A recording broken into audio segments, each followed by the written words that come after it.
Welcome to UT Southwestern's What to Know. It's the question parents across DFW and across the nation are struggling with right now. What to do with their kids this fall? Send them to school in person or go virtual? Joining us today are Superintendent Hinojosa of the Dallas Independent School District and Dr. Joan Buchanan Hill, the head of the Lamplighter School in Dallas, to discuss your concerns and to tell us how local schools are responding. Thank you both for joining us. Dr. Hinojosa, this has to be the most challenging launch to a school year in your long tenure. Tell us a little bit about what DISD will look like this year. There's been nothing like this ever before. We had a tornado and a pandemic all in 1 year. So I'm anxious to get last year over with and start with the new year. And we actually had to pivot and postpone the start. We were going to start on August 17th, but the board supported my recommendation in moving us back to September the 8th. And so basically the parents have two choices. Do you want to do it virtually or do you want to do it in person? 92% of our students are economically disadvantaged, and therefore a lot of their parents don't have the luxury of working from home. They work in hotels, they work in restaurants, they work in hospitals, and they need to be at work if that is the opportunity, but also they need to be safe. But also we have had to stand up our virtual program. So regardless of what the parents choose, and the parents have to tell us by August the 25th, whether they're going to be virtual or they're going to be in person. And we'll have a solution either way. That's if the numbers stay where they are right now. Obviously, things in Dallas County are improving significantly, but I have the authority to make any decisions for the first 4 weeks. If we decide to go 100% virtual, I get to make that decision before September the 8th. After the September the 8th, after the first month, if we want to go another 4 weeks, the board has to make that decision. But things are improving a lot, and we need to we haven't seen our students since March, and we've hired 58 mental health and social work professionals because we know that a lot of our students need that kind of support. And so that's kind of where we're headed. When we first started this journey, 90% of the parents said they wanted in-person instruction, and that's now 50-50. When we started this journey, 90% of our teachers said they're willing to come in and teach in a bricks and mortar situation. Now that's down to actually 2/3 of the teachers. 67% want to come in to the buildings, but 1/3 of our teachers are hesitant to come into any kind of building and face-to-face environment. So that's kind of where we are right now, but stay tuned. Any of this could change at any moment. And Dr. Hill, what will school look like at the Lamplighter School? Well, when school opens on September the 8th, and like Dr. Hinojosa and DISD, our students will start virtually on August 26th, but on September 8th, we're planning to be in person. There will be changes that are very noticeable for students and the faculty. First of all, the class sizes are greatly reduced. We had a large enough footprint to divide classes. Students will see teachers wearing masks. They will be wearing masks. Lamplighter School begins with 3-year-olds and goes to 4th grade, and every student will be wearing a mask in school. They'll have their temperature taken when they walk in the building. That'll be something that will be new. We have infrared scanners so that the temperatures are automatically taken. Overall, though, our goal is to provide a really strong routine and to communicate safety to them. And by doing so, they'll be able to relax and adjust to the learning environment and be ready to do their best in school. Dr. Hinojosa, tell us a little bit about some of the harder decisions that you've had to make along the way in determining what the school year would look like. Yeah, just like Dr. Hill pointed out, a lot of decisions are contingent on how many students we have. And the reason that some of these decisions have been hard is that we're getting mixed messages. We have the federal officials saying one thing, state officials saying another thing, and then our local county officials, which we depend on the most, telling us a third thing. And then based upon that, just like example what Dr. Hill just pointed out, we all also going to have masks, and we're going to have shields, we're going to have plexiglass. If we stay to the 50%, then I think we'll be able to be distanced enough and it won't be overcrowded. But we have some schools. We have 222 schools. We have some schools where we're going to have maybe 10 or 15% of the kids show up, but we'll have other schools where we'll have 80% of the students show up.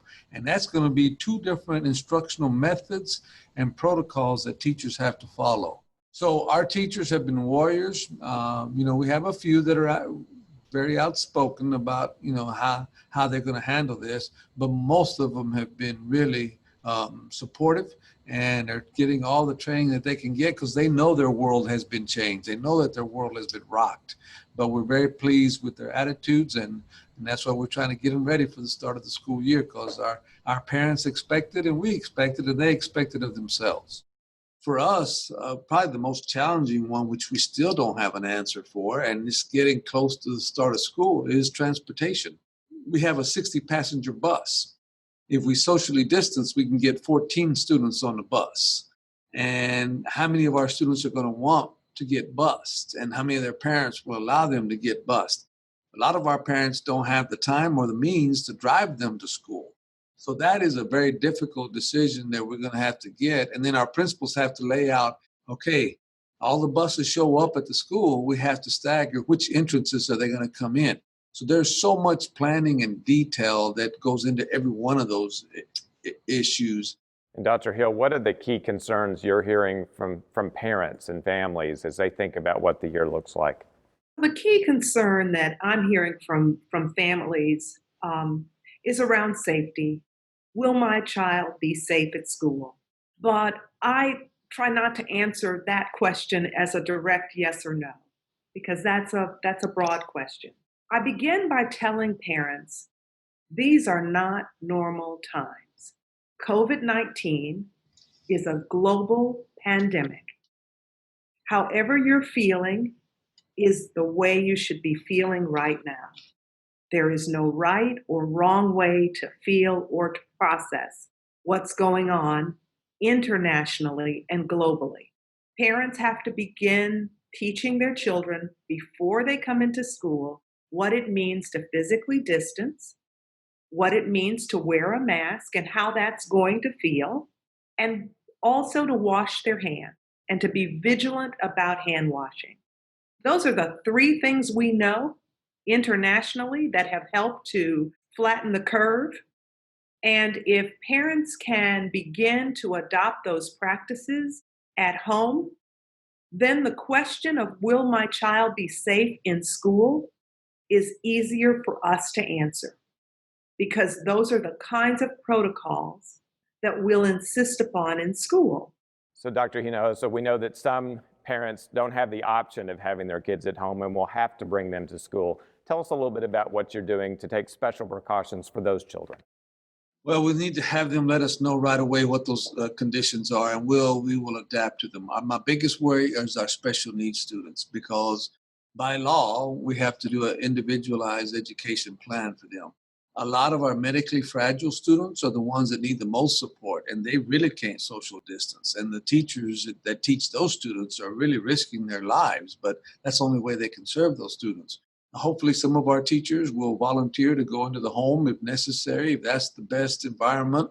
And if people have underlying conditions, we're going to work with those families individually. But ultimately, that needs to be the number one goal, is to make sure that they're safe, and yet the quality of instruction is robust enough to move forward. So Dr. Hill, virtual communication has changed medicine forever, I think. How do you think it's changed education forever? Well, I think that education has been forever changed as a result of this global pandemic. Technology was on the periphery at one time, and now it occupies a prominent place in all of our schools. Making sure that students have devices and have broadband so that they can access the education is the highest priority, and we've been able to manage that at the school. I think our teaching practices have been forever changed as well. In addition to the technology being an example of what has permanently changed, I think that the innocence of life has changed us. It was that we could feel free to go and come and go as you please. And there was an innocence about that. And that's been forever changed. I think we now have become more empathetic towards one another. I know that I have to wear my mask not to keep me safe, but to keep my teachers safe, to keep my friends safe. And that sort of empathy didn't exist pre pandemic. So while we're in the midst of a global pandemic, I do think there have been some things that are on the horizon that will change the way we live, the way we work, the way we play forever. And not all of that is bad. And Dr. Hinojosa, as parents think about the next couple of weeks, what are the three things you would want a parent to know about DISD and what's coming? First thing we want them to know is that they have options. If you choose to be in person, we're going to ask you to commit for a grading period, which is 9 weeks. Second thing is we're not going to ask you to come in if we don't think it's safe. Just like Dr. Hill, we hate to put a number on it. We hate to put, because you never know. This thing changes on a regular basis, but we're going to follow the science. And we're not going to provide you an opportunity for in-person learning if we don't think it's safe. We will use up our 8 weeks and we'll ask for more. And at some point, we may just have to shut everything down if things get worse, and there will be other spikes. And the final thing is that, sometimes parents will forgive us if we commit educational malpractice, but they'll never forgive us if we let something unsafe happen to the students under our care, custody, and control. And so that's how seriously we take this.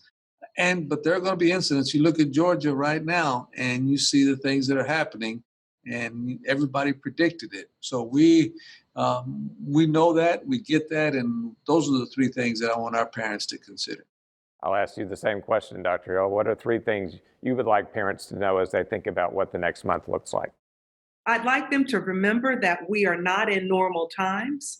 They have to remember to keep themselves safe and keep their families safe. I'd want them to remember to wear masks, physically distance, wash hands, and teach their children to do that, and resist the urge to congregate. Dr. Hinojosa talked about following the science, and the science has been clear on those 4 points. I would also like them to know that school is operating with the best intentions of the students in mind. Whether they are online or in person, your teacher, your student's teacher, will be the best advocate for that student.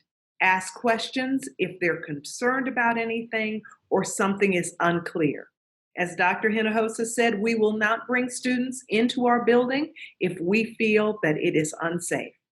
The last thing I want parents to know is that there is a light at the end of the tunnel.